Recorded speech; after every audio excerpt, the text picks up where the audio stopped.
John kelvin એક પ્રખ્યાત Protestant નેતા હતા અને તેમણે થિયોલોજીના ઘણા પુસ્તકો લખ્યા છે. તેમના અનુયાયીઓમાં બેપ્ટિસ્ટ પંથ આજે પણ એક બહુ મોટું ડિનોમિનેશન ગણાય છે, પરંતુ તેમના જીવન ઇતિહાસમાં એક કાળું પન્નું છે જેની હું તમને વાત કરીશ. તેમના સમકાલીન માઇકલ સર્વેટસ એ પણ થિયોલોજિયન હતા, પરંતુ તેમને જ્હોન કેલ્વિન સાથે બે બાબતોમાં મતભેદ હતો. એક, નાના બાળકોનું બેપ્ટિઝમ, નવજાત શિશુનું બેપ્ટિઝમ, અને બીજું, તેઓ ટ્રિનિટીમાં માનતા નહોતા.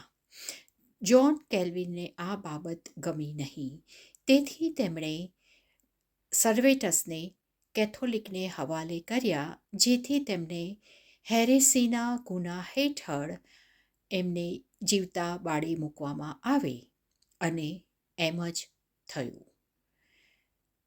માઇકલ સર્વેટસને જીવતા બાળી મૂકવામાં આવ્યા.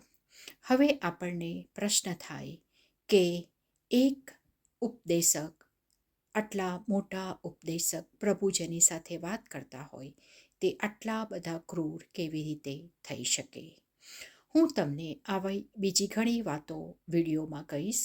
Please like, share and subscribe this channel.